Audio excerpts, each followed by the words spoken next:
Hi, Kate. Yeah. Hi, Vlad. How are you Hi. guys doing? Yeah, Not good, bad. thanks. Yeah. And you guys probably don't know each other, do you? No. No, we're all from different years. I'm like, But Kate, you were at Millennium, weren't you? Am I right? Are you still at Millennium? Yeah, I'm physically here right this moment. Wow. So these guys, you probably went to Millennium, did you? And met Kate as part Yeah. That's really cool. It was great. It was really good fun. Yeah. Visiting.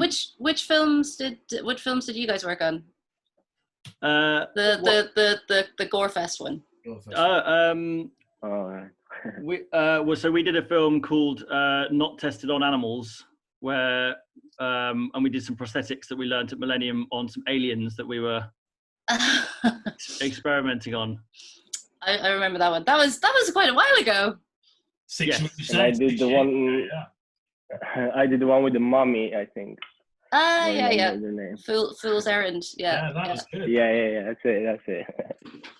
Well, listen, thanks for making time for this. This is something we've been doing every Monday, just gathering kind of 3 or 4 graduates back in a particular area, just to talk a bit about what they've been doing since they left the school, and also a bit about their time with us. And obviously, the thing about DFX is that it's sort of an umbrella for a number of other specialisms. And so I think it will be interesting to kind of, because each of you's gone in a slightly different direction. So why don't we start off with a question about what you were doing before you came to the NFTS? And why don't we do it in order of who graduated furthest to go? So that means Kate, that's you. And then it's Adam, and then it's Vlad. How about that? So what were you doing before the NFTS, Kate? I had done a film degree in Dublin when I left school, and then I sort of, in a roundabout way, ended up as an editor. So I was editing on commercials, music videos, and then I ended up editing a feature film. But I really loved editing, but I wanted to explore kind of different aspects of that, and so I thought I would get into post-production digital effects a bit, and that was sort of my intention when I went and did the SFX and VFX diploma at the NFTS. But when I was there was a portion of the course that was based at Millennium Effects, and I honestly did not know you could get paid doing this work, and as soon as I wandered in and saw people making rubber monsters for a living, I think that really changed my career path. I was like, no, I'll just do this now. Best Zoom background of anybody I've spoken to during lockdown. Introduce us to, who are they? This is a little beaver friend from a commercial we did a few years back, and this little piggy, a version of him appeared in a Coldplay music video back at the start of the year. So I thought I'd have him. And what are the faces on the wall from? Is that from a film as well? Or are they just practice? So this is our live casting room. Our workshop is quite open plan. So Vlad, who's been in this physical workshop, would know it's quite open plan. So there aren't actually that many enclosed spaces where I can control the volume. So this is our live casting room, which is one of those spaces. It's also got the most interesting wall. So these are some people that we've taken live casts of. There are a couple up there that were given to us as gifts. So I don't know if you can see. There's Arnold Schwarzenegger over there. All right. This middle section here that's blocked by the beaver is all the guys from Red Dwarf that all came in on the same day. It was the best day of my life. It was that's all. You can only see 3 of them there, but up top is Robert Llewellyn up the top there. Ah, fantastic. And then that is officially, I know you're on brand there, Vlad, with cheat in the background, but I think Kate wins for virtual backgrounds. But real backgrounds. Cool. So you came to the school thinking one thing, Kate, and then actually during the course kind of discovered that this other passion that you maybe hadn't thought was a viable option before. Yeah, that's completely right. And you know, the John and Sarah, who were running the course for me, were incredibly supportive of my weird interests, and during the course, my course at the time was only 1 year. There was a little bit of time off, and so I begged Millennium to let me come and work with them for free. So I did some work experience here for a bit, and then when the course finished, I got little bits of work on short films and little bits of work on film and odds and sods in sort of practical prosthetic effects, and Neil, who runs Millennium, let me use the workshop, and I was just here long enough, and then he just gave me a job. So that was 13 years ago. 13 years, wow, that's yeah. Okay, so that's cool. So that's a good start. Adam, how about you? What were you looking for? Yeah, so before I came to the NFTS, so I was I guess so. When I was about 18, I wasn't really sure what I wanted to work in, but I knew that I loved music and I loved film, and they were the two kind of big passions. And I was also just really into computers and techie things and software. So before I came to NFTS, I'd just done a degree, an undergrad degree in sound engineering, which was really, really good fun. And I was really into, and I still am into a bit of sound production and music production. And through the course, it was a modular degree. I was able to try out a little bit of animation and CG animation, and a little bit of After Effects and visual effects through After Effects. And it really opened my eyes to, doing something similar to sound production with, using software to help create, in this case, images, but, like music production, manipulating things and using software to kind of work in that area. And I really, really enjoyed it. And I started doing, at uni, I started doing a little bit of sort of motion graphicsy stuff that I'd learned over the internet about through After Effects. There's a really great website called Video Copilot, which I think is still going, with loads of free tutorials on After Effects, and just started doing a little bit of that sort of thing, freelance and for some friends who are making videos. And that kind of, it kind of opened my eyes to visual effects, and I started learning about visual effects, online.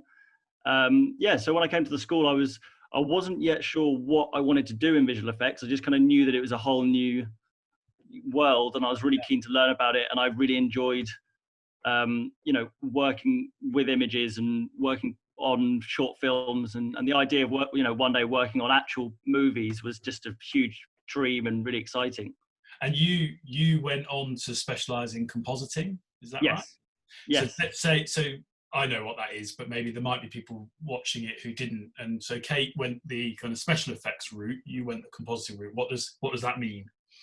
Compositing. So in visual effects production, which I should probably say, so it's special effects being in camera, stuff done, filmed by the camera on set. And then visual effects being everything digital afterwards with added with computers. Compositing is kind of there's loads of different roles in visual effects, depending on what you want to do and what you want to add into the film. There's all these amazing different roles. You have, if you want to put in a creature into a shot, you have, for example, someone called a modeler who sculpt it and model, create the initial model. You have a rigger who create the skeleton and all the muscles so that it moves correctly. And then an animator will animate it, and that's their craft, is just the movement and the animation. So compositing is the bit it starts off at the beginning where we're kind of preparing the filmed image that comes from the film shoot. So I'm sure everyone's probably seen like green screen and blue screen images of the actors in front of a green screen. So we start by just removing the green and separating the actors from the plate or the filmed image. So we have everything kind of ready. Sometimes we have to remove things, like there might be a piece of rigging or maybe even a crew member in the background that we have to paint out or remove. So everything's kind of prepared, and then near the end of the production, we then take all the different bits from all the different teams who have modeled and animated a creature, for example, or an environment, and we basically put it all together. We layer it in and see if there's any problems with it, and fix any kind of issues if there are. And then sometimes we add in additional effects or atmospherics, for example, like rain or smoke, some explosions. And you're now a lead compositor, is that right? I've done one project as a lead, so I'm not a full-time lead on the project I'm on at the moment, but I've done some leading on one project. we'll come back to that because that's kind of interesting. So Vlad, you are the kind of other end of the spectrum from SFX. Talk to us a bit about what you were doing before you came to the NFTS and then what you do now. Well, the same. I graduated from Westminster here in London. I did kind of a science degree in digital imaging, which was quite broad, but I wasn't really on the art path that much. So I come from a kind of technical family. My parents are engineers, and I was like, this kind of, I was in photography, but then I was like, I don't really want to learn about art history and stuff. So I was like, this is kind of appealing to me, a bit of math, but it was quite a lot actually, a bit too much. And then when I finished, because of this, I think I wasn't really sure what I want to do. I knew I wanted to do photography, but I wasn't on a path, let's say, to a specific career. And then I ended up in this big studio in London called Spring, where they mostly do fashion and commercial shoots. And I kind of was there for a couple of years, kind of freelancing, but mostly, quite a lot. And I did everything from like assisting in the studio. Then I started shooting a little bit. They have this on-set kind of editing that's called DJ operator, and then I got into retouching, and then that kind of appealed to me because I was like manipulating the image, and it was quite quick and quite factory style, let's say, but I was into computers a little bit. I was a bit technical, so that kind of appealed to me. And then and then I had some friends from uni that were doing film, and they kind of showed me one day somehow the color grading, and I wanted to do a master. I wanted to specialize into something, but I didn't.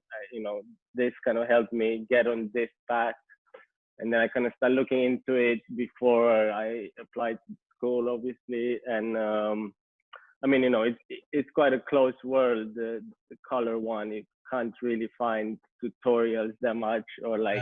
Did you know though, Vlad, that color was the thing you wanted to focus on before? Yeah, that's what I applied for. Yeah. Right. When I saw that, I was like, this is nice, and I kind of wanted to get into video, but I wasn't ever into it. I never, filmed much or anything like that. But I was like, I kind of saw this, moving image taking over our world. Everything started moving, the billboards even, and there's no more newspapers, everything kind of has. And I was like, maybe this is the right way. And then the school helped me kind of stay on track. And great. So we've seen already 3 completely different kind of specialisms coming out of the same course. And you tell people you're sitting in front of a big wall that says cheat, Vlad. Well, so I am. This is my first day back. Cheat is what I've been since I finished. And this is the desk and everything. I thought it's good to show that as well, because you are a machine operator. Yeah.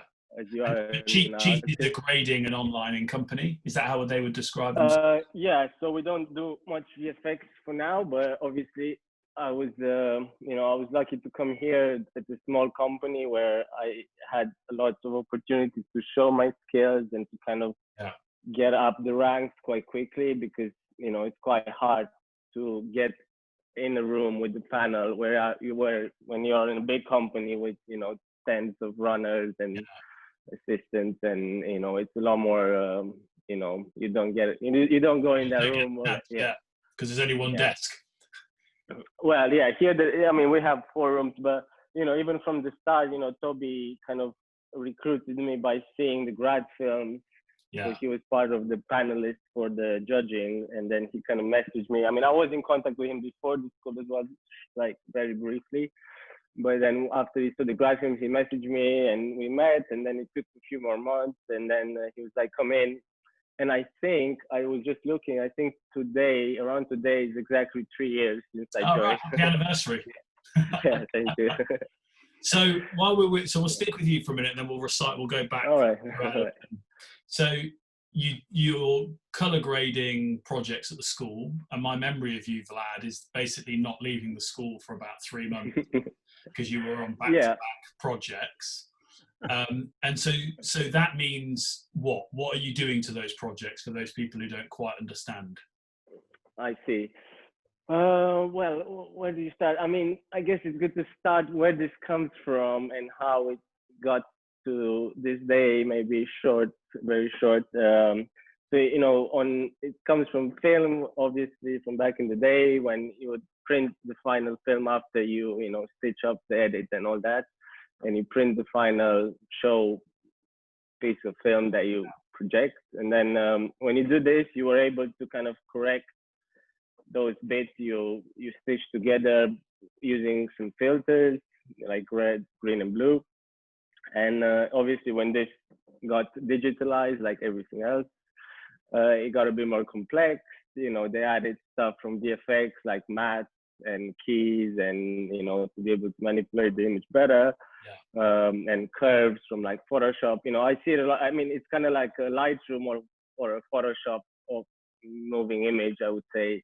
You kind of adjust contrast, adjust color, make it all match. You know, you have a discussion about how, you know, we call the look. And what's like, interesting, Vlad, is it for me is that recently, well, not recently, but it's much clearer now that process starts even before the film is shot.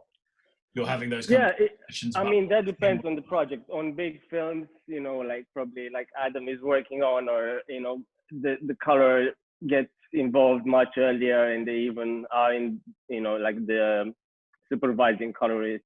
He will like come in meetings with the production designer, the cinematographer, and discuss everything from like, you know, color palettes to like what works for them, what doesn't, and what to take into consideration to make our process maybe easier and smoother at the end. I guess there's a lot of work when you have loads of VFX as well, where, you know, here we do smaller projects like that, but I imagine on like a super budget feature, it's a lot more going back and forth, and you know, I kind of seen some of that at school.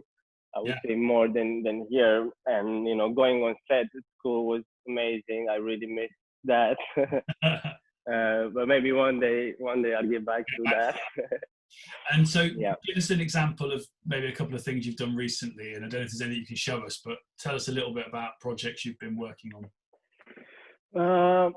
I have this, I think I'm able to share my output here. I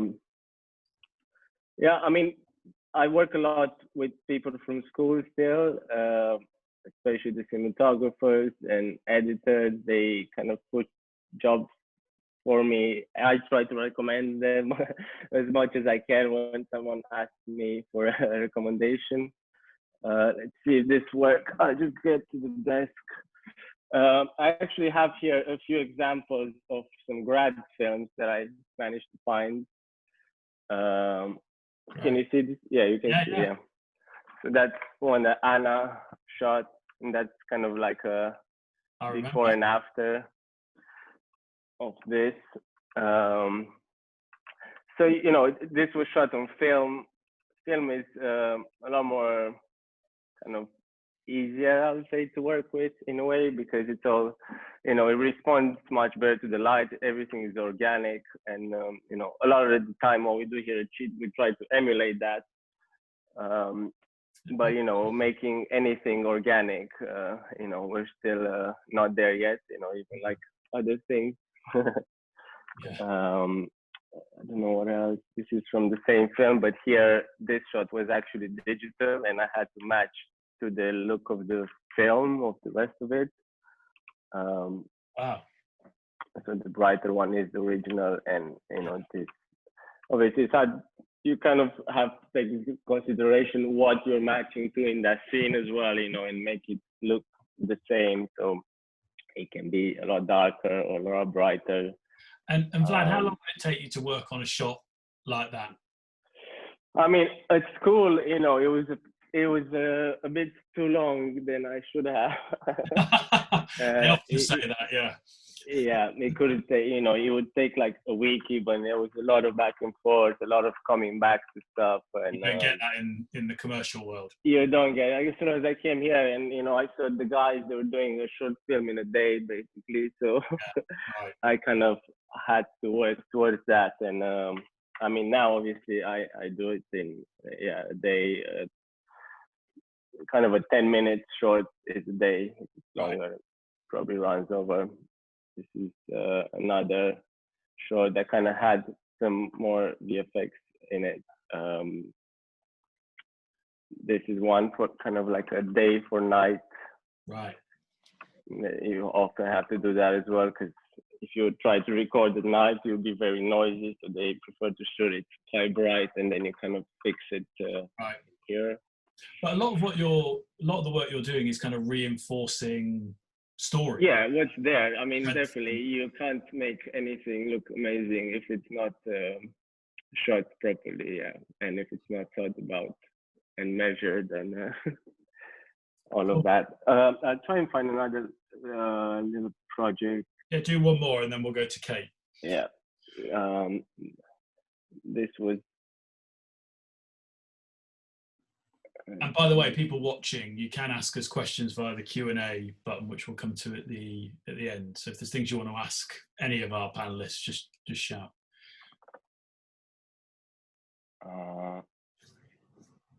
Yeah, so I thought to show this because it has quite an intense, crazy look.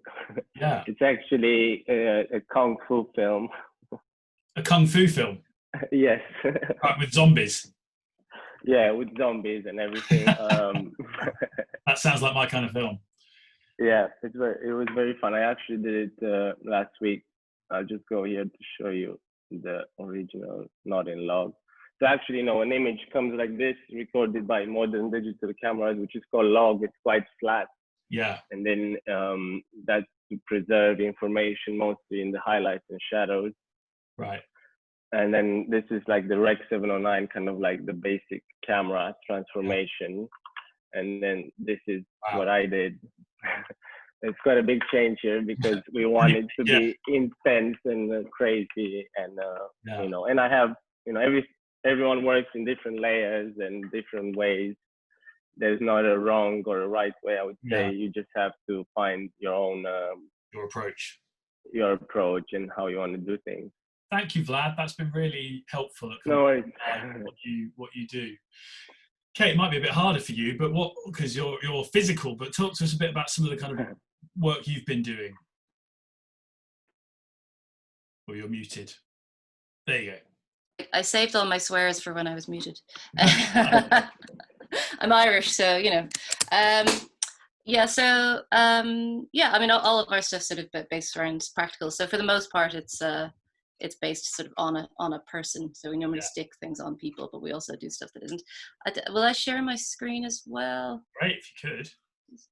I'll just do this. I'm not going to put it as a full thing, because I might just skip through, because actually, to be honest, I've put way too much stuff. But basically, character prosthetics are altering an appearance. So it's an additive process of applying silicone prosthetic makeup onto somebody's face and changing their appearance. So we'll take a mold of their face, like what we've got behind us, and we'll sculpt something bespoke for them that fits them perfectly, cast that in either silicone or latex, and foam latex, and apply it to their face.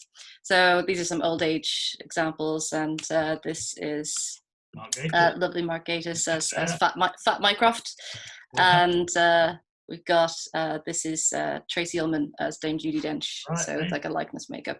But I want to just I don't want to chat for too long. But this is Chris Goodman, who's also did the course. I think he did it the year after me. He didn't look like that though.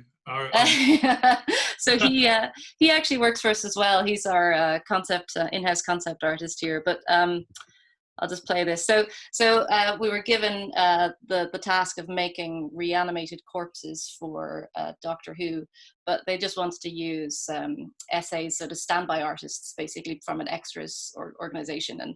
And the thing about actually dead corpses is that the eyes just don't move. So I sort of came up with this thing where we put like a really thin prosthetic across the eyes and make it so it looked like that the eyes were open and in a static position all the time. But for some reason, this was deemed too scary for a kids' TV show.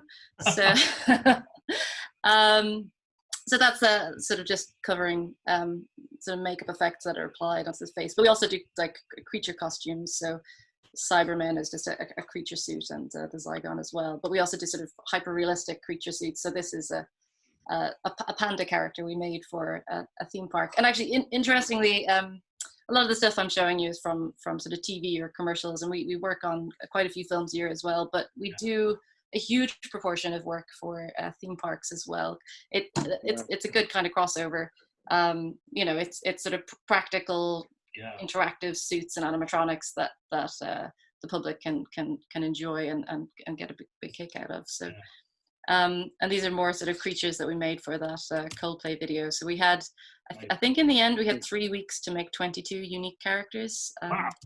There was a lot of not sleeping. And then this I slotted in. It was from the same campaign as this beaver. And again, the time frame we had to build everything ahead of when they shooted, they were going to shoot the commercial wasn't enough for us to do any animatronic expression in the animals. And so it was decided from the get-go that these would be animated in post. So that was a really interesting process. We worked alongside the mill. So as soon as we sculpted anything, we sent it to them to be scanned so they could start rigging the physical form in 3D so that they could start animating before they even started filming the commercials. So that was quite fun.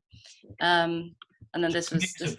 Okay, was that kind of an anomaly that happened? Because I've been to your studio and seen your animatronics, you know, you can mechanically make these heads and creatures move. So is it more that you do that, or is it increasingly the case that you hand it over to a digital studio? No, not really. No, that was probably an anomaly, and actually it worked in our favor, particularly for that zebra, because a zebra's head is so slim and slight, and for us to be able to safely fit a person's head in, as well as all of the animatronic elements and the moving parts, it wouldn't have actually worked. And so it really was the best route for that commercial. But a lot of times we still, like, I think animatronics has seen a resurgence in the last 10 years. I would think a huge resurgence. You know, in a big part thanks to things like Star Wars, and also just, I think, having a practical thing that you then have moving and you know, there that the actors can respond to, that can then further be augmented in post is advantageous oftentimes. While we've been chatting, a tree's been walking in front of us. What was that from? That was amazing. That tree was from a commercial we did for Unilever as part of their campaign to make themselves sort of carbon neutral. But this little beastie is it's part being puppeteered traditionally behind by two of our guys, and then the face is being manually well, not manually, sorry, it's being radio operated by a puppeteer off screen. So that was from Slaughterhouse Rules. It was a nice piece. Yeah. But yeah, just fun stuff like robot babies, robot zombie babies. I mean, we all got zombies, so. Wow. We also just do this was a fun one we did for a TV show that it was Matt Lucas did, but we got brought an Afghan hound we had to copy. So we had a company in the US make specialist furs for us for the body of the Afghan hound, but all of the hair on the head is real human hair. And then the nice little guy. This is our little puppet. So I have him with me. Oh wow. That's amazing. Oh. This is just like literally just silicone rubber. So but he was modeled in 3D, and we printed him, molded him, and cast him in silicone. And we had a 3D scan of a person's hand like that, so that we could make sure that it was modeled around somebody's hand. So, but yeah, I mean, the worlds are colliding. So the practical and digital worlds are colliding all the time. So when did 3D printing become a kind of really big part of your workflow? So we've been 3D using the like other people's 3D printing facilities for over 10 years, I would think. And like the first really big project I remember where it was quite important was, again, not necessarily for a film or TV thing, but was actually for an installation in a theme park in Korea, where we were making models of Korean actors, and so we went and had them 3D scanned. Right. and then had them outputted. But yeah, that was the first really And now you can do it like big in-house. involved thing. Yeah, now we can do it in-house. So we've got just an army of 3D printers, which would normally be going non-stop. I mean, they are still going. We are still printing things, but it is a little quieter at the moment. And in terms of software, because obviously as you said, the worlds of digital and physical are kind of colliding. Is that the case with the tools that you're using as well? Are the tools that you're using similar to the ones that we're going to maybe hear from Adam when you send something to a 3D printer? Yeah, and stuff like that to do that, or? So for the most part, we're using ZBrush to produce like anything that's sort of more organic. And so I'm just showing you this because actually the animatronics here were all designed in Fusion. So and then we have our own kind of CNC machine for cutting out pieces for animatronics. So that sort of thing. So this is all designed in 3D in 3D as well, in 3D software. So I thought I'd just show this. Yeah, they're really interesting. As a part, and then this is what he looked like in the end. Who is that?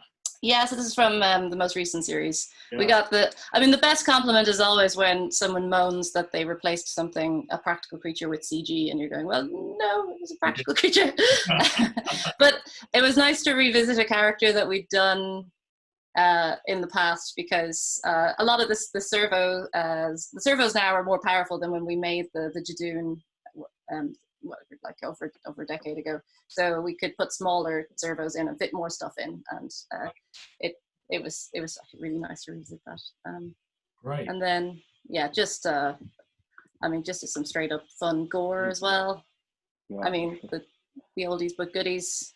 And I don't know if people I had like a little trigger warning for this, but just like, I don't know, some people are freaked out by mouths. So this is just a really simple thing, but it's just fun stuff that's quite easy to achieve practically, and that, oftentimes people don't necessarily sort of decide to choose to do things practically. Oftentimes now they'll just go, well, it's actually probably easier to do it in digitally, but actually these things are quite fun to do. Oh, this is the last one, I promise, but this is probably the worst thing I'll show. Just a fun little gag. But these are cheap and cheerful and quite effective things to show. My apologies to everybody. I'll stop sharing now. There we go. That's amazing, Kate. Thank you for sharing that. It's pretty brilliant. And it opens up an interesting question about what Adam does, because some of what Adam's going to show us, I guess, could have been done practically. Is that fair? I mean, how are those decisions made within the films you're working on, Adam? I mean, I think that's that's normally decisions made, I guess, between the director, the visual effects supervisor, the special effects supervisors. When they sit round together early on in the production. That stuff, I mean, that's all client side. That's the top level of the supervision for the film, and as far as I'm aware, that's when they establish the best form of approach for all the different scenes of the film, the different characters, etc. Definitely, there are lots of cases nowadays where we have combination of in-camera effects and digital post.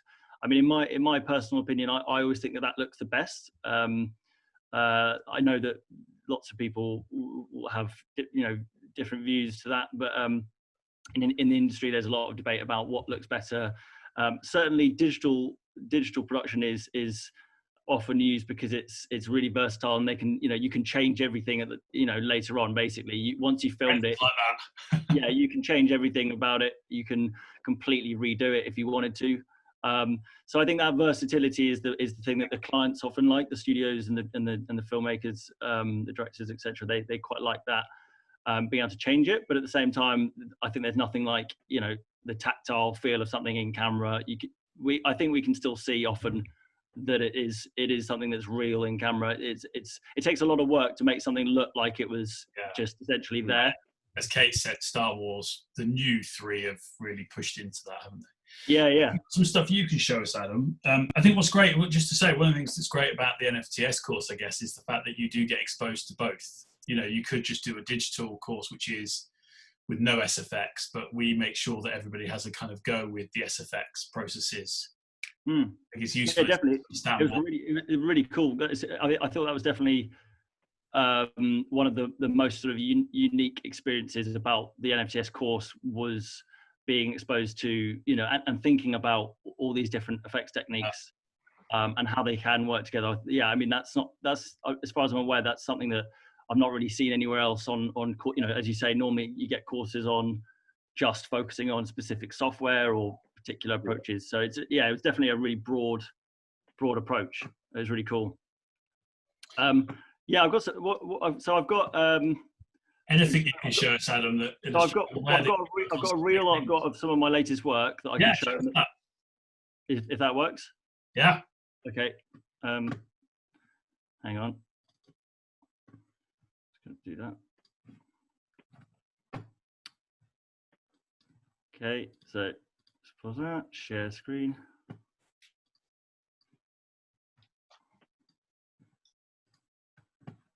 Cool. Is that working? Yeah. So this stuff was from so this is Fantastic Beasts, Fantastic Beasts 2. So I worked on this at Framestore, where I'm working at the moment, and this scene was, so this is the Zulu, and she's a really interesting character actually that Framestore developed for David Yates and for, you know, for the production, that was inspired by loads of, I mean, the character design that we went into this it's always amazing what, you know, how they come up with the characters and the anatomy. But you could, this is a good example of what I was talking about before, about the huge array of sort of skills that goes into VFX from all these different teams to make a shot.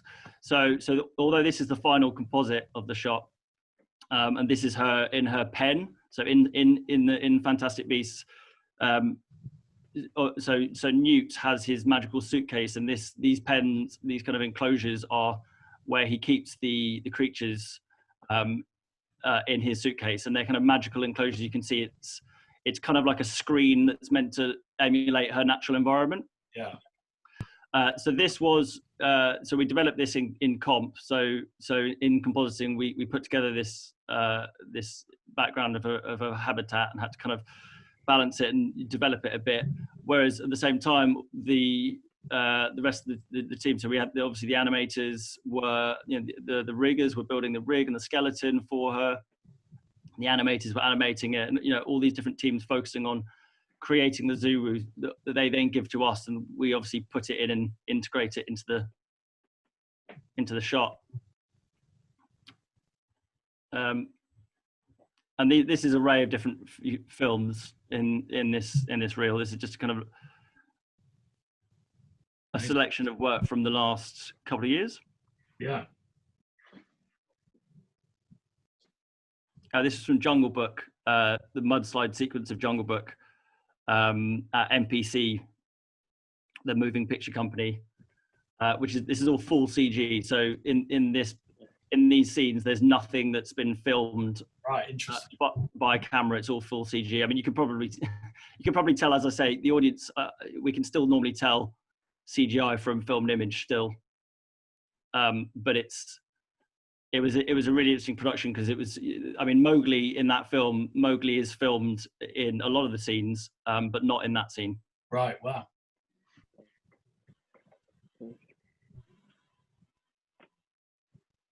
These shots are from Avengers Endgame. So this was again at Framestore, and so we have a CGI Hulk here, and then the Quantum Gate, which is where at the Ant-Man gets fired in through just a moment ago, and then a full CG environment back here, and the CGI jet here as well. What's physical then? The stuff this side of the van. So the floor and everything in the foreground, apart from the Hulk. Right. So Captain America and Black Widow here are real. Yeah. And everything up to probably up to the van. This platform, Ant-Man standing on, CGI. The quantum gate, CGI, and then the truck over on the right is real. Oh, okay. The jet on the left is CGI, and then everything, the glass, the windows, and everything is all CG. It's so brilliant that I can look at that shot and not know what's real and what's digital. Yeah, and I guess that's one of the. I mean, every department in VFX, we're all working together to get to achieve that goal. But compositors are definitely the kind of final opportunity to fix any kind of giveaways, or to try and make it really blend in so that you don't notice the different. You don't notice what is CGI. Yeah. The Star Wars. This is Star Wars: The Last Jedi, and there was a CGI Snoke. And this is Avengers again. These ones from that was from Ready Player One, and these are Jungle Book again. Great. I mean, and you've been out 6 years, Adam, 6-7 years. Is that right? So 2013, February 2013 was graduation, I think. Yeah. So yeah. And you've worked for, I mean, unlike Kate and Vlad, where they've worked principally at one place. So Kate at Millennium and Vlad at Cheat. You've moved around a bit, and that's a kind of how the compositing world works, is it? That you tend not to just be a staffer at Framestore forever? Yeah, it's a freelance kind of industry in VFX. Stop That's brilliant, Adam. If it was more than just me, I'd give you a round of applause. It's a bit of a cheat though, because obviously when you do a reel in VFX, as I say, like so many different people work together. It's a huge production load. Like it kind of gives the impression when you show a reel that it's, I did all this stuff and look at all these shots, but obviously it's a massive production of so many people and a lot of time. So it's a bit of a cheat, but so it's a freelance world generally. So you can often be brought into a company for a particular film. Or a couple of films, and you can move around. I mean, lots of people do stay at companies for a long time, and actually the big VFX studios are really key. They're really good at generally supporting career development at the company if you stay. But yeah, it's always good to move around, I think, a bit, because you get exposed to the different techniques, and every studio has different tools and different approaches. So. And also, I guess there'll be passion projects, things you want to work on. The chance to work on an Avengers film or a Star Wars film. Yes, it's for sure. And so lots of people obviously are really, exactly, really big Star Wars fans and Avengers fans. And there are sometimes there are opportunities that come up where you get to, you have a chance at working on one of those films. I think it's always, I mean, from my experience, it's always good to go to a company for more, to work with the people there and to work for that company, than it is to go for a specific film. Because I know that in VFX management with with the artist managers that manage the teams, it's a really, really complex task for them. To try and, if everyone obviously has a preference of what film they want to work on. So they do their best, and they always try and negotiate to put you on the right film. But it's always good also to go there and choose jobs and contracts based on, the people and the company as well, I think. Yeah. So maybe we'll go back to Vlad. And we'll go round on a round robin again. What are the skills that are particularly crucial to what you do, that might be different to what Kate and Adam need to do what they do? I mean, I guess it's you look at the image more as a whole, and I guess you have to, a lot of the times, let's say clients nowadays, when you get to like a high level, they sometimes let you do what you want. They give you a little kind of guidance, and they're like, they say, I want it a bit blue, a bit cold, and they kind of let you do your thing. And I guess that's the difference, and that comes with experience, like having an eye formed, and knowing when the image looks good, or like when and it's a lot about like client services, I would say, as well. Like, I agree. in grading, it's like you have to maintain relationships with your clients and try and message people all the time. And, the company obviously does as much as they can, but as I said, to bring, and I can do as well passion projects or like low budget stuff if I really want to work with someone and I'm like, oh, like I saw they shot something recently and I'm like, let's work together, and maybe they won't have budget, but we can do it, and then hopefully we start a relationship like that a lot of the time, and it's the same with with Toby or anyone else. I think early in your career you start relationships. That is a big thing, isn't it? Because Yeah. rarely, maybe he does sometimes, but maybe Kate does, you have a kind of director visit for a little moment, but in what you do, they're sat next to you, like literally on your the shoulder whole time. The whole time. And so your ability to build relationship and is the usual thing. I gotta say, I'm not the best at that, but you're all right, Vlad. I'm doing my best. Yeah, but it's like you develop some close. I still have really good friends from school, and you kind of grow with those cinematographers. Let's say because as they get bigger jobs, you get bigger jobs. As they grow as a cinematographer, you grow as colorist, and kind of it's all like that. Getting bigger projects, getting because no one kind of gives them big projects when they finish. So they would, it just takes time, I think. So the relationships you're building with directors of photography now, hopefully, will be paying. Yeah, and with directors, it's a lot of politics as well, especially in the commercial world. Where the cinematographer doesn't even have a say sometimes. They don't even choose the agency, just works with the company, and then there's nothing you can do about it. And it's very twisted. And how technical is what you do? You've got that panel behind you, but a lot of it is about your eye, is it? And about what you see in an image? It's a lot about the eye, definitely. But the panel, I mean, it gives you, it just makes you faster, to be able to, it's like muscle memory and knowing all the buttons and moving really quick on the panel and kind of moving through shots really quick. And it just helps you with that mostly. And then with precision, like you do sometimes very subtle changes that make a lot of difference, but you wouldn't be able to do that with a mouse because you don't have kind of that sensitivity of the controls. So this uses some balls that are actually, I remember from school that Matura told me they come from like jet technology or something. Yeah, because they sit on this magnetic plates, and then as you move the ball, it's very sensitive to like the movement of the ball.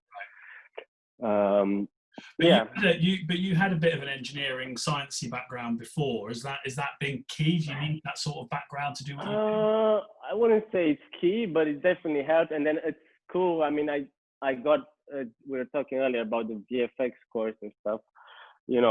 I had to go as well through the CG and comp for the what's it called? Take one painting. Take one painting. Yeah, I love that. And I liked so much texturing and lighting. I was very surprised by it, very interested, but I found it a bit too much like Photoshop, I think. And then when I got to the grading, I was like, no, I'm gonna stick to this. Like, I think it's better. But I was really into it. Yeah, I mean, it's amazing how much and how many people, like Adam was saying, how many people are involved, only in CG, that there's so many jobs and everyone does something specific. And I found that very interesting and cool. Thank you for that. Yeah, no. What were you, so Kate, with you in your area, what are the kind of key skills? What do you need to be good at to be useful to a company like Millennium? So, I mean, I think just from listening to both guys today and myself, there's no like direct route into any job in the film industry, I don't think. So, we have people here who were farmers who ended up just enjoying sculpting and coming here, and people who've come from like engineering backgrounds who switched careers, fine artists who switched careers, and things like that. So there's no set rule book. I mean, a lot of this, the sort of skills that we use here are kind of the same across the board in terms of sort of mold making, sculpting, painting, casting, all that sort of stuff. But we do tend to sort of run programs to make sure people get trained up in that. So if you're starting out in the industry, you will get a chance to trial out stuff and work your way into things. So do you do a bit of everything, or do you tend to find that people specialize in particular areas? So the people that do a bit of everything are our favorites, because you could literally set them down and they could do a whole project from start to finish on their own. But to get to that level and to have put in the amount of hours in each department to get to that level is quite rare. But as I'm company director for Millennium Effects, and so I do a lot of the hiring and management of the staff, as well as client management and all that sort of stuff now. So I don't get to do as much of this stuff anymore, but I get to get sort of creative say on how things are approached and how projects are figured out from the outset. But when I'm looking to take people on, obviously a portfolio is the first thing I'll look at. But then if there's something in there that intrigues me, be it just an interesting idea of a thing, it doesn't necessarily have to be like the most well executed thing, I'll then get someone in, and I will often hire based on personality and work ethic, because if there's a little spark of creativity there that I can see in someone, that can be nurtured and developed, and all the skills we can sort of tack on as you go. But actually personality and work ethic, you actually can't inject that into somebody, and I can't say enough how much just passion for what you do, personality and work ethic are just so important. And is it a team? Is it important? Is the sense of team important in what you do? Because as you said, although the people who can make every element are quite rare, so it's often about these bits coming together. Yeah, I mean, sometimes we could have huge teams. We could have 30, 40 people working on one project together, and all of the elements sort of shift around, and you're all sort of depending on each other. Yeah. And even just like you mentioned, saying Vlad didn't leave the school for months and months. It's the same here. You put in the hours. It's like it's sometimes all encompassing, and you're all together, and the deadlines are stressful, and the hours are long, and the work that we produce could be quite silly and fun, but the way to get there is a huge effort on a team scale, and everyone has to sort of pitch in and be respectful and kind to one another. Yeah, great. That's really helpful. Adam, what about you? What are the kind of key skills that have meant you've been able to get work and that you see in your colleagues that do well? I mean, I think it's quite similar to what both of the guys have said, especially I think demonstrating so work ethic for sure, and a passion for what you do. Absolutely. I think like Kate said, the skills, the knowledge and the know-how can come later, and companies in the industry, VFX studios will really help you to learn and develop your skills with the software we use and the tools that we use. So I think certainly when you're coming into the industry in a junior role, showing a really strong work ethic and a passion for film and for filmmaking and for in VFX, I think for the technology, I think that's a really key thing. I also think it's quite good to, if you can, as soon as possible, to sort of try out your hand in VFX and that can be really, really kind of early sort of rough stuff when you get into it. So like I was talking about before, for me, it was a website called Video Copilot that allowed me to, get into After Effects, download a trial license of After Effects and just experiment at home, trying to, composite some stuff into a thing I'd shot on a camera. So I think that's a really good thing to do, in the early days, is to try your hand in a bit of DIY VFX at home and see if you enjoy it. And if you enjoy it and you find that you want to learn more, and because I think one of the things is it's obviously a very time consuming area, like all of our areas in film. You know, they can take a lot of patience and a lot of hard work on focusing on very small details. And you have to, you know, you can go through lots and lots and lots of iterations and changes. So I think the sooner someone can obviously get into that process, practice that, and test out their own kind of passion for the job, the better. Because I think obviously a lot of people I think can be interested in these tasks, but then some people are put off when they try it out by how hard you have to work for the results. Yeah. You know? And so, also what you do, Adam, is it fair to say you do really precise shot reviews where like groups of you look at single frames? Yeah. Single pixels. Single pixel. Yeah. So you can be inspired by the art, but if you don't enjoy the process. Exactly. Yeah, exactly. I mean, I think that it's a weird one with VFX. I think that you kind of have the combination of everyone is who works in the industry is pretty passionate about contributing towards filmmaking and storytelling on one side, and you know, all the kind of artistic and cultural value that has. But then on the other side, you have to also be comfortable with definitely I guess working part of a large team where your creativity is spread across a huge team with lots of chefs, you know, lots of visions. And so it's not, I think maybe some people think it's very, very creative very early on in the industry. It all sounds very, very creative when you look at the end results. Yeah. But I think that the creativity is a huge team effort, and it's not like, for example, a more traditional, you know, art creation, you know, let's say like sculpting, where you can create something yourself directly that you've engaged with in front of you very quickly. You have to be very patient, and and they are big team efforts. So yeah, I think if you have a passion for the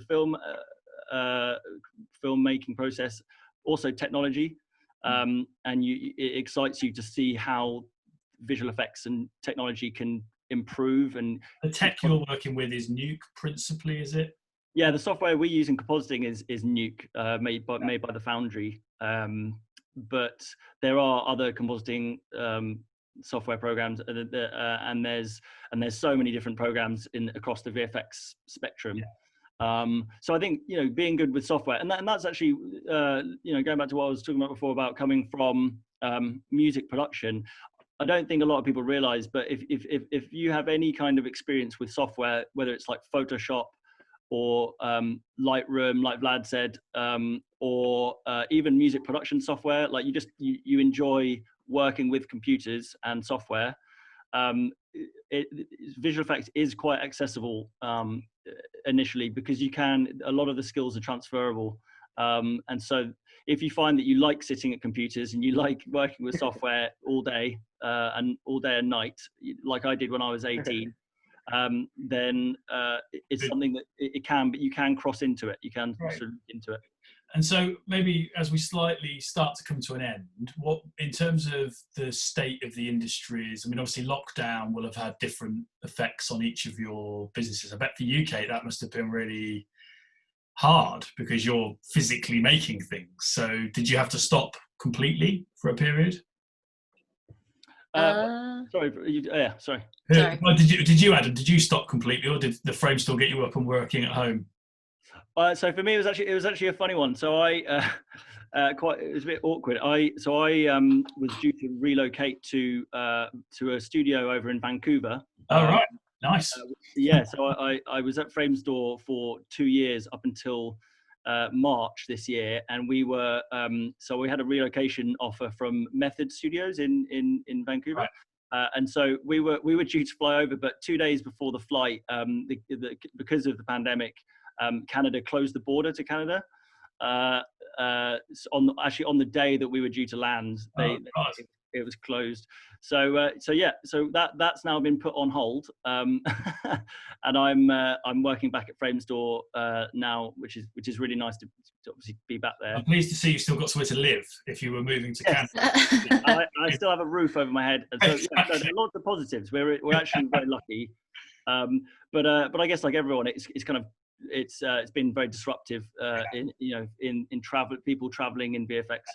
But in terms of productions, lots, obviously all the big filming productions that were actively shooting or about to shoot have been stopped. Yeah. I think some of them have started up now, but obviously it's been the guidelines are changing the way it's done now. But you had shots that had been finished that you could work on for Frame Store. So Frame Store. So we're all working on projects at the moment that they'd already been shot and they were in the building. Yeah. And I'm sure that's the same at the moment across the VFX industry, is that VFX studios luckily still have stuff to work on that has already been shot. So in the case of anything that's for a long format streaming platform like Netflix, Amazon, sometimes whole series need to be worked on. Yeah. And what about you, Kate? Because as I said, you're at the hands-on end of things, and hands-on's a bit problematic at the moment. Hands-on is very problematic. So, yeah, I mean, we were doing an installation for, weirdly, a medical company. This sort of it was sort of an artistic interpretation of a particular disorder. Right. And this was in February, and they contacted us and said, we're not going to go ahead with this because the coronavirus is going to be really bad. I think this is like really early on in February. We're like, I had known of it in February. Wow. in February, early February, we were like, oh, see, like they're talking about it over, as this thing that's happening, and Beijing was shutting down, or not, well, Wuhan was shutting down. So we all started to get a little kind of, little wary, and then project after project got cancelled. We were just about to start filming on a bunch of things, and I think that a lot of projects that had already started filming are probably have I guess more in investment or more momentum to pick back up again. Quite a few of the projects that we were working on just hadn't gotten to the filming stage. We were just sort of in prep stages, and so whether or not they will be revisited this year is I feel it's unlikely it'll be next year. So lots of the stuff that we would plan to work on this summer will be next summer. So it has been quite scary. In fact, this is only my second week back. So wow. I'd been furloughed for a couple of months, but the workshop has been open with one small project running throughout, which I can't say what it is, but that now, the reason that I came back last week is that we've been having just more and more inquiries as production companies are sort of waking up. So I'm feeling quite sort of okay now, whereas I think March was the worst month I think I've ever experienced. It took me probably the entirety of April to recover from the stress of March, but now I did a talk a couple of weeks ago with a university, and tried to not be too doom and gloom about it, because I do think that things will, there's some vague normality will come back eventually. Yeah, how we bounce back. And Vlad, were you able to keep working? Because although you often need the panel, you can do some of it just without any of it. Well, I actually had everything at home, right, including the panel and everything. It was the same as Adam. There was still, we mostly do short form, although we do Netflix series as well, and features. But I personally mostly do, commercials, music videos, and loads of shorts still. And I had it home. It was alright. Still little things. Only now we start seeing kind of, the lack of shoots that's been going on in the last month. So I guess right now it's coming to us that there's been nothing shooting, and the lag. But now they started picking up shoots for commercials and for music videos. So hopefully in the next few weeks it will also pick up. So maybe it won't be such a big break. But I was at home, and it was nice to be at home. It was very hot. My room was absolutely toasty because of the machines. I'm also in the attic, and I think I could only work like a couple of hours, and I had to before you passed out, take a shower, and so I'm kind of glad to be back in here now. That's great. So as we start to come to an end, maybe just say a little bit about what still inspires you about what you do. What's the sort of best thing about what you're currently doing? Why is it exciting getting out of bed in the morning? Do you want to start, Adam? Sure, yeah. 7 years of working on these big movies could all be samey. So what's exciting about it? I think for me, it's still a bit of a buzz. I think every day working on these productions that are going to be seen by a lot of people and hopefully are going to be enjoyed by lots of people. I personally, for me, I really like working in a job where we're contributing to pleasure, enjoyment of of the films that we're creating. So I think that's still really exciting.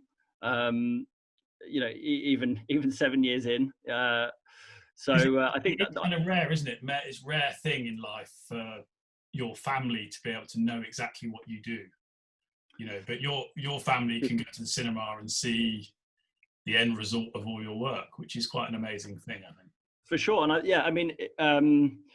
definitely, it's really nice to have something that you've worked on that you can all go and enjoy in the end. It's kind of a funny one with VFX because the in a way the better we do our job, the more no one will ever really know that we did anything. And so in a way it's a strange one because you never really, I mean, when I watch it with friends and family, I'm constantly annoying them by this bit here, and explaining how we did it or what we did, when you don't want them to know. It totally ruins. It's like magic tricks when you know how they're done. It's really boring and no one ruins everything. So but it's just nice to feel a sense of contribution to these films that lots of people enjoy, and so I think that's a big thing. And then the other thing is, I think that, as I was mentioning before, the technology, and I've always been a bit of a technology nerd, and I really it excites me to see how things are developing and improving all the time, and it's exciting for me to think about where they could go in the future. So I think that's if you're into kind of tech and computing technology and that sort of stuff, as well as filmmaking, then it's good mix. Do the companies you work for help you to keep up as a new version of Nuke comes out, or for sure, things to keep you up to speed? Yeah, no, I mean we're all constantly learning all the time. You can never get too comfortable really with any particular piece of software. You're constantly learning about new tools. The companies are developing new tools. We're all supported, and we all help each other. Everyone in the teams in VFX, everyone is sharing knowledge all the time, and we're all learning together constantly. So, you have that support when you work in the industry. Yeah, for sure. Thanks, Adam. Kate, what about you? What's exciting? I mean, obviously you get the best Zoom background of anyone, so that's one thing, one big win. We have a workshop full of rubber monsters, so I mean that is pretty great. But I mean, from just like a sort of a broad perspective, just being part of a narrative and involved in story, and just involved in sort of working together as a team, not just within Millennium, but across sort of the film making team in general, from the shoot crew to the post-production crew, just all of us working together to get the best story out to make the most impact for everybody is pretty exciting. But from a nuts and bolts perspective, in the workshop, like I get a real kick out of problem solving. And so if someone phones and says they want a 50-meter long like Loch Ness monster that needs to like go underwater and like do all this stuff, I being able to spend time to try and like work out whether or not that's sort of like possible, practical, and how we would do it and what approaches we do, and sort of developing materials to make sure that certain things will work a certain way and look a certain way. So that kind of problem solving and planning and sort of engineering, and sort of it's creativity and engineering together, just mashed together. Just all of that just really sort of gives me a real high. Right, and there must be a lot of variety as well in both the technique and the kind of end where it goes to, as you said, theme park, cinema, TV. That must be exciting. Yes. Yeah, I mean, everything, every project that we work on has its own kind of sort of end goal, and how we get there. There could be, 10 different ways to produce one thing, and it's all about just sort of working your way through what works best within the time frame and budget that your client has. Yeah. So that's sometimes fun, sometimes stressful to work at. But yeah, I think that yeah. So knowing the end result and how long it needs to last. So let's say we're producing an animatronic that will probably have between 4 and 10 filming days on set. It's much different to making a giant animatronic installation that needs to run for 4 or 5 years. Yeah. So those sorts of things require sort of different mindsets and different problem solving. But yeah, you're right. It's just it's all fun and challenging. So, but that's what I like. That's cool. And Vlad, what about you? Do you like sitting in dark rooms? Oh, well, yeah, I guess there's no windows ever in a grading suite. That's the problem. We got windows now, but yeah, no when you're working, it has to be. But basically, yeah, I mean, it's the same. It's very nice to kind of see something you've done on TV, or even more in the cinema. I go often to screenings of the shorts I work on, and it's just very, humbling to see it on the big screen there, and everyone, clapping at the end. And yeah, and I guess, a lot of the times the directors, especially that I work with, they always say that the grading is their favorite part, because it's when they see their final film in a way. Yeah. A lot of the times I add the final sound in the room, and we kind of review it together, and it's, they kind of relax, and they're not, we listen to music. It's like quite a relaxed atmosphere. And yeah, I enjoy that a lot. And yeah, I mean, personally, I'm trying to slowly get more onto the, doing features and doing more films than commercials and that. But, that depends a lot on the company and how it's going to progress, because it was so small when I joined, and it's already kind of doubled, at least, I think, in size. So, it's only going to get bigger, I think. So let's see which way it takes us. But well, that's great. Thank you, guys. It's been really illustrative, and I think really great, because I think it's not always entirely clear to prospective students all the different pathways that you can go down. And just in this chat, we've got 3 really distinct but really exciting kind of pathways. So thank you for giving your time. We're very proud of what you guys have achieved as NFTS graduates. It's amazing. It's just so great to see all these big films and TV projects and commercials that you're all working on. So really appreciate you giving your time to do this. No problems at all. Thanks for having us, John. No problem. And we'll put this recording on our website, and it will be really helpful for people who are thinking about applying for the visual effects course. Cool. Amazing. Okay. Thank you, guys. Hopefully we can come visit soon. Good to see you. Bye. Nice to meet you guys. All right. Take care. Bye. Take care, guys. Bye. Thanks, John. Bye. Cheers.